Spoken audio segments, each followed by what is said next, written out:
Will start with the second last phylum today, class Aves. बहुत दिन से हमने रिवीजन नहीं किया है, तो फटाफट चलो मुझे रिवीजन बता दो। कहाँ से शुरू करोगे? फाइलम कॉर्डेटा से। तो अब बताइए आगे क्या करेंगे? फाइलम कॉर्डेटा, फिर इसके बाद आगे का क्लासिफिकेशन बताओ। सब फाइलम यूरोकॉर्डेटा। नहीं, सब फाइलम तो वर्टिब्रेटा आएगा ना। सब फाइलम वर्टिब्रेटा, डिवीजन। ओके, कहीं गड़बड़ की क्या मैंने? तो देखो हमने फिर गड़बड़ कर दी। वर्टिब्रेटा क्या था?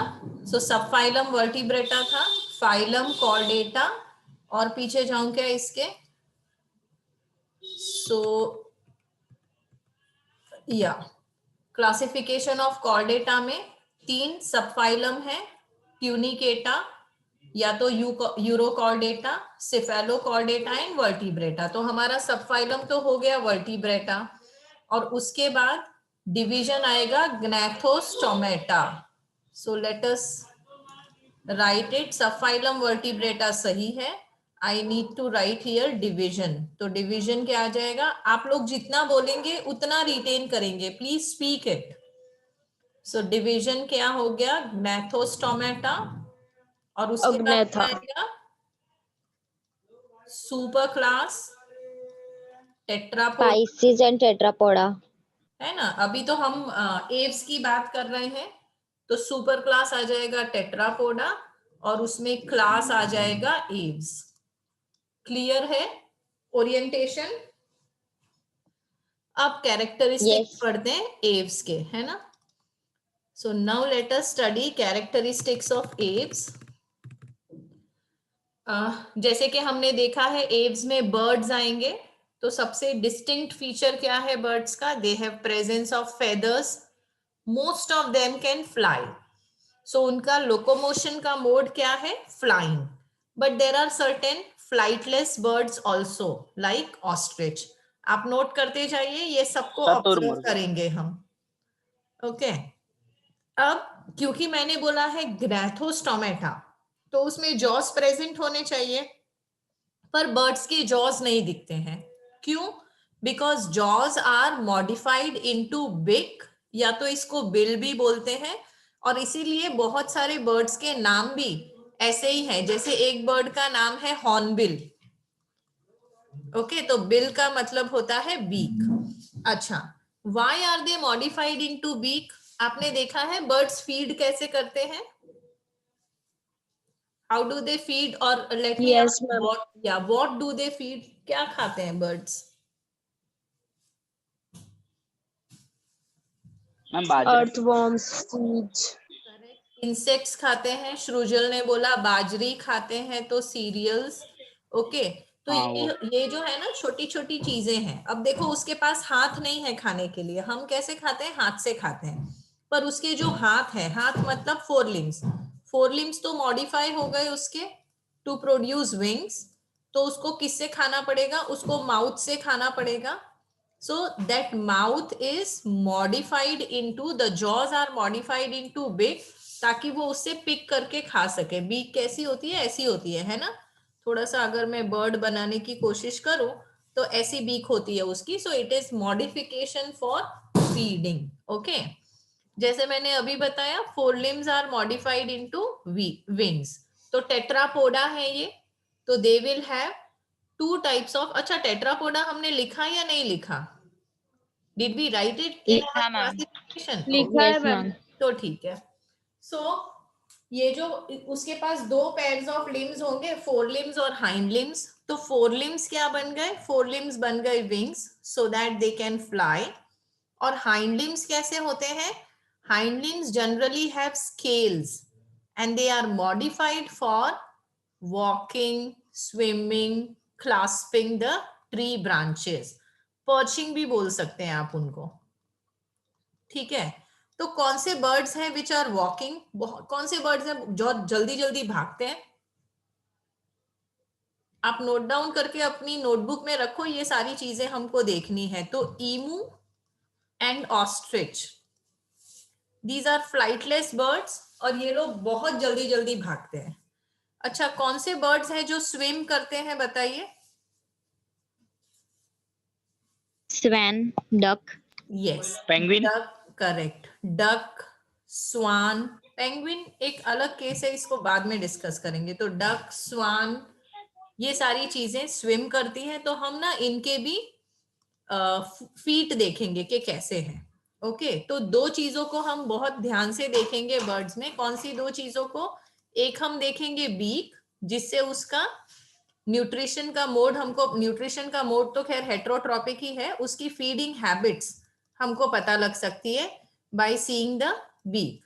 और दूसरा हम देखेंगे उसके फीट या तो हाइंड लिम्स, जिससे हमको उसके लोकोमोशन के बारे में काफी चीजें पता चल सकती हैं। फिर तो swimming, clasping the tree branches, मतलब आप समझ रहे हैं, जैसे ये ट्री है तो उनके जो फीट होते हैं ना, वो लोग ऐसे उसको पकड़ लेते हैं। आपने देखा होगा ना कभी ऐसा बर्ड का picture. So this is known as clasping और पर्चिंग। ओके, एरियल मोड है उनका, ज्यादातर ट्रीज में ही रहते हैं। एरियल, आर्बोरियल बोल सकते हैं इसको। ओके, स्किन कैसी है? Skin is dry. देखो फिर से पूरा कंपैरिजन करो। फिशेस की स्किन कैसी थी? स्केल्स वाली थी।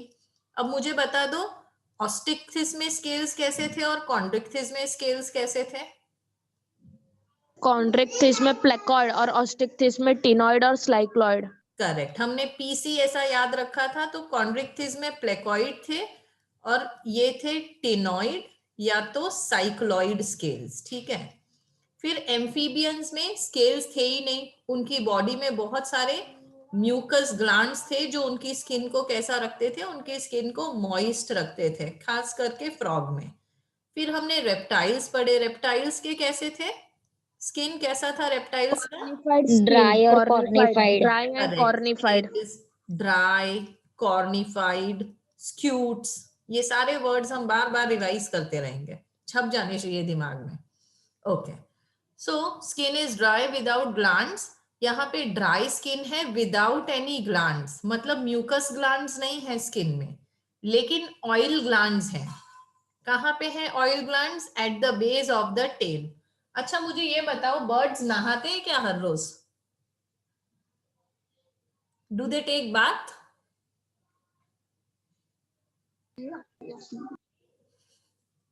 इतना डिफिकल्ट क्वेश्चन है क्या? अच्छा, इजी क्वेश्चन पूछती हूँ, आप लोग नहाते हैं हर रोज? Do you? यस हाँ। Ma'am. Yes, ma'am. The winter is approaching. Okay, but please, in the national interest of country, नहा लिया करो रोज। So ये जो बर्ड्स हैं ये हर रोज नहाते नहीं है, पर इनकी स्किन क्लीन रहती है और उसको थोड़ा सा ल्यूब्रिकेट करने के लिए ऑयल ग्लैंड्स भी होते हैं। ओके, अब एंडोस्केलेटन कैसा है? It is fully ossified and bony. तो सबसे पहले एंडोस्केलेटन का मतलब क्या है? Skeleton is inside the body. अब ये एंडोस्केलेटन कैसा है? अगर फिशेस होती तो आप पूछते कार्टिलेज, कार्टिलेज का बना हुआ है या बोन का बना हुआ है? तो in this case reptiles onwards, amphibian onwards, endoskeleton bone का ही होता है। तो in this case it is fully ossified. Ossified ये आ रहा है वर्ड, कहाँ से आ रहा है? ऑस्टियोसाइट्स, ऑसिफाइड, ये सबका मतलब यही है कि जो बोन सेल्स है ना, उसके अंदर डिपोजिशन है मिनरल्स का। कौन से मिनरल्स? Calcium and phosphorus. तो because of deposition of this minerals bones बहुत हार्ड हो जाते हैं, उसकी फ्लेक्सिबिलिटी चली जाती है। So they have this kind of bones. Okay, next is अब इनके जो बोन्स हैं ये थोड़े से मॉडिफाइड हैं, बहुत ही स्पेशल हैं। क्यों स्पेशल हैं देखें तो यहाँ पे they have got long bones. जो लॉन्ग बोन्स हैं they are hollow with air cavity. तो इनके बोन्स को हम बोलेंगे they have got pneumatic bones. Pneumatic bones का मतलब क्या है? तो long bones, generally long bones कौन से हैं आपकी बॉडी में? कहाँ लंबे लंबे बोन्स हैं आपकी बॉडी में बताइए? Legs, hands. Correct, Legs, hands. Legs में है और हैंड्स में है। कुछ आइडिया है क्या बोलते हैं इन बोन्स को?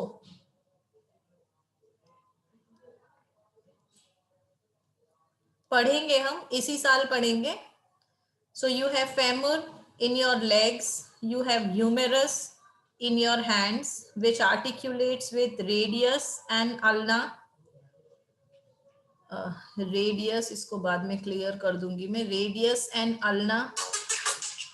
इसी तरह से तो ये जो लॉन्ग लॉन्ग बोन्स हैं, इनको हम क्या, ये जो बोन्स हैं ये हॉलो हैं यहाँ पे विथ एयर कैविटीज. स्पेशली इसके लॉन्ग बोन्स होंगे हाइंड लिम्स में.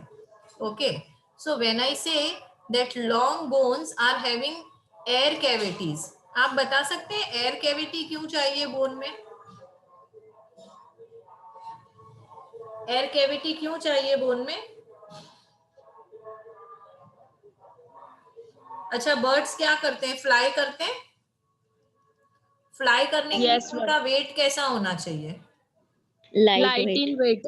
दे should be very light in weight. तो सारी एडेप्टेशंस दिखेंगी आपको यहाँ पे टू डिक्रीज वेट्स. सिर्फ करीना कपूर को ही वेट नहीं कम करना है, इनको भी करना है. क्यों वेट कम करना है? सो दैट ग्रेविटेशनल एक्सिलरेशन थोड़ा कम एक्ट करे इस पे और वो आसानी से उड़ जाए. तो बोन सबसे ज्यादा हैवी चीज होती है आपकी बॉडी में. एडिपोज टिश्यू का वॉल्यूम होता है पर बोन का वेट होता है. तो इसके बोन्स हॉलो हैं और इसके अंदर एयर कैविटी है. तो ये एयर कैविटी क्या प्रोवाइड करेगी इसको? Air cavity will provide buoyancy. Buoyancy क्या है? अपवर्ड फोर्स है. so that they can fly easily. Any body in the air, देखो समझो एयर इज अ फ्लूइड. तो फ्लूइड में जब कोई भी चीज होती है उसके ऊपर बोयेंसी या तो बोयेंट फोर्स एक्ट करता है. So when birds are there in the atmosphere, atmosphere में एयर है, एयर फ्लूइड है, तो दो चीजें हैं जो इसके ऊपर एक्ट कर रही हैं. ग्रेविटेशनल फोर्स इसको नीचे की तरफ पुल कर रहा है और बोयेंट फोर्स उसको ऊपर की तरफ पुश करना चाहिए, तभी तो वो ये ग्रेविटेशनल फोर्स को ओवरकम कर पाएंगे and they will be able to fly. तो पुश करने के लिए जो बोयेंसी है वो ज्यादा होनी चाहिए और बोयेंसी बढ़ाने के लिए एयर होनी चाहिए. जैसे बलून, पता है आपको बलून, बलून क्यों हवा में उड़ता है? उसके अंदर क्या भरा हुआ है? Presence of air, hydrogen gas. उसके अंदर एयर या तो कोई भी हाइड्रोजन या हीलियम गैस भर दो तो ही वो हवा में उड़ता है. अगर उसके अंदर से हवा निकाल दो तो वो नहीं उड़ पाएगा. तो इसी तरह से यहाँ पे जो लॉन्ग बोन्स हैं वो न्यूमैटिक हैं. They are hollow bones and they have air cavities which will help them to have a more buoyant force, upward thrust, so that they can fly high. समझ में आ गया आपको? ओके, अब इसके जब डाइजेस्टिव सिस्टम की बात करते हैं तो दे show presence of crop and gizzard. ये दोनों चीजें आप पढ़ेंगे कॉकरोच में भी. तो कॉकरोच का जो डाइजेस्टिव सिस्टम है वहां पर भी क्रॉप होता है. Crop is like stomach, store करता है फूड को. लेकिन ये बर्ड्स हैं, थोड़ा थोड़ा खाते हैं, बहुत थोड़ा थोड़ा स्टोर करते हैं. हमारी तरह नहीं, हमारे स्टमक की कैपेसिटी 5 लीटर्स है, इनकी कैपेसिटी बहुत कम होती है. Gizzard is like a teeth, chitinous structure होता है ये, पर जैसे हमारे टीथ माउथ में हैं, इनके टीथ अंदर डाइजेस्टिव सिस्टम में स्टमक के पास हैं. तो gizzard are like chitinous teeth, ऐसे कुछ होते हैं ताकि वो खाने को क्रश कर सके. और देखो कितना ड्राई ड्राई खाना खाते हैं, वो ग्रेन्स खाते हैं ना, तो दोज आर हार्ड थिंग्स, उनको क्रश करना पड़ता है. So they have crop and gizzard. पर आप ध्यान रखना यही क्रॉप एंड गिजार्ड इंसेक्ट्स में भी होता है.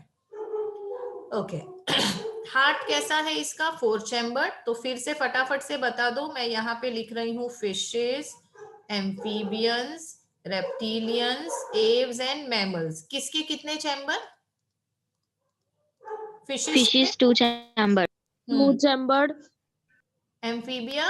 Amphibians 3 chamber. 3 chambered. रेप्टिलिया भी 3. और इसका एक्सेप्शन क्या था? Crocodile 4 chambered. Crocodile. Correct, crocodile के 4 थे और इन सब के 4 होंगे.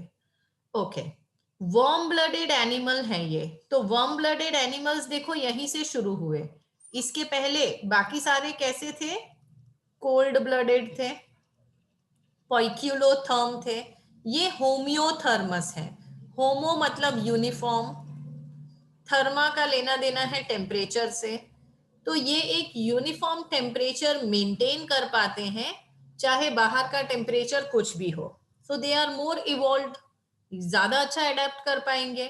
अगर बाहर बहुत ठंड हो गई तो मर नहीं जाएंगे ठंड से। So they are warm blooded and so are mammals. अब यहाँ रेस्पिरेशन कैसे होगा? ऑब्वियसली लंग्स से होगा क्योंकि ये टेरेस्ट्रियल है। वैसे तो इसको टेरेस्ट्रियल नहीं बोलेंगे, इसको आर्बोरियल या तो एरियल मोड ऑफ लाइफ बोलेंगे। जो पेड़ पे रहते हैं उनको आर्बोरियल बोलते हैं और जो हवा में रहते हैं उनको एरियल बोलते हैं। तो क्योंकि इनको हवा में सांस लेनी है तो ऑब्वियसली लंग्स से ही लेंगे, गिल्स से तो नहीं लेंगे। Sexes are separate, male female आप बता सकते हैं। फर्टिलाइजेशन इंटरनल, ओविपेरस मतलब which lay eggs. correct, and development is direct, so there is no larval stage over here. अब हम ये सारे बर्ड्स देखते हैं और थोड़ी थोड़ी और चीजें जो इससे जुड़ी हुई है वो भी देखते हैं। ओके, तो यहाँ पे क्या दिख रहा है आपको? क्रो दिख रहा है। क्या देखेंगे? उसके फीट देखो, हाउ इट इज होल्डिंग।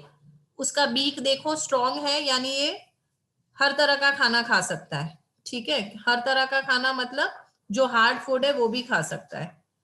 यहाँ पे क्या दिख रहा है आपको? फीट दिख रहे हैं, इसको वेडिंग टाइप फीट बोलते हैं। और यहाँ पे मैम बड़ी नहीं हो रही है, इमेज बड़ी नहीं दिख रही है, छोटी वाली ही दिख रही है। तो यहाँ पे देखिए ये वेडिंग टाइप ऑफ फीट है जहां पे वेब है डिजिट्स के बीच में, so that it can swim. और देखेंगे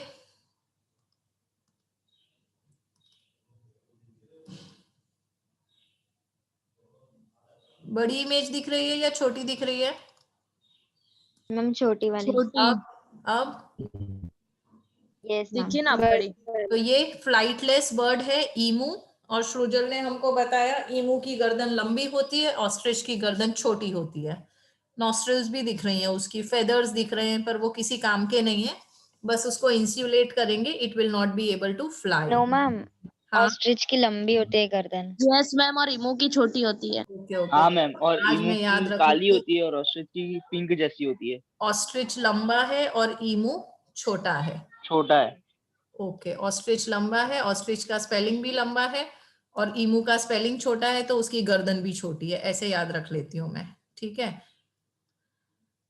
तो ये दिख रहा है ऑस्ट्रिच, दिख रहा है या नहीं दिख रहा है? No ma'am. अब दिख रहा है ना? छोटा इमेज दिख रहा है। अभी यस मैम, दिख रहा है। हाँ तो ये ऑस्ट्रिच है, Yes, ma'am, लंबी दिख रहा है। गर्दन वाला, लंबे लंबे पांव वाला, ताकि वो अच्छे से दौड़ सके। और यस क्या मैम। देखना है हमको? और देखना है, एक मिनट, ऑस्ट्रिच हो गया, ये भी। ये ऑस्ट्रिच नहीं है, ये कोई तो भी अभी दिख नहीं रहा होगा ना आपको। ये कोई तो भी फ्लाइटलेस बर्ड है जिसका नाम मुझे नहीं पता है, पर उसके हाइंड लिम्स देखो कितने स्ट्रॉन्ग है। Okay, then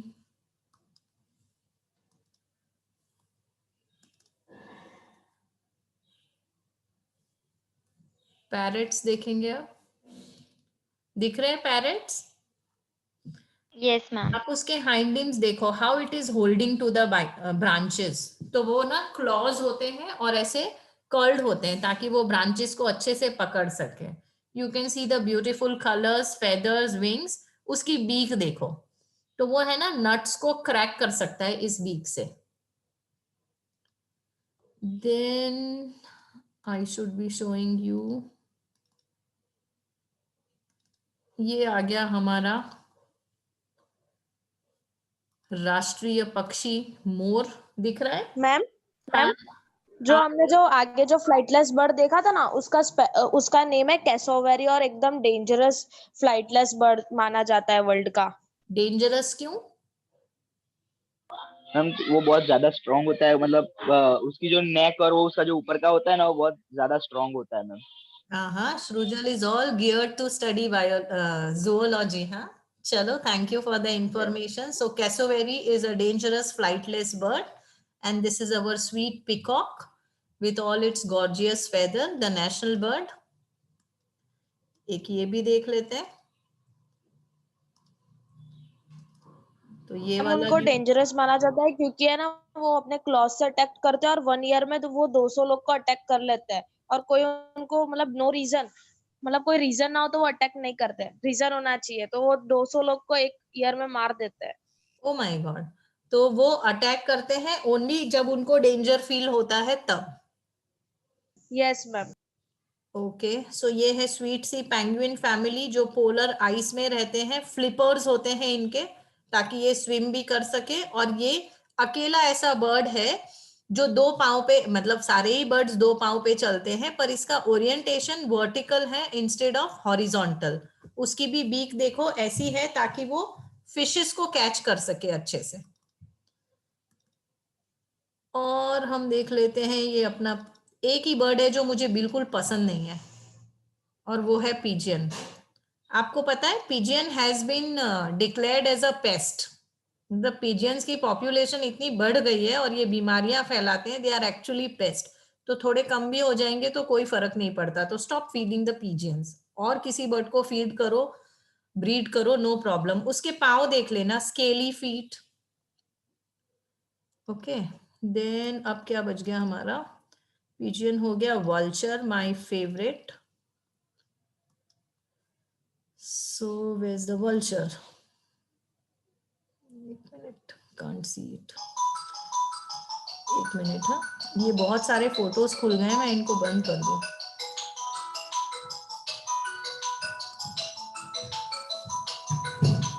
now I should B, vulture दिख रहा है अभी?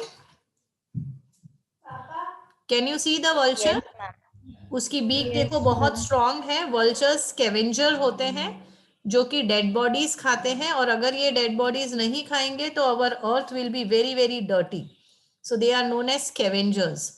अच्छा क्लॉज दिख रहे हैं आपको अभी?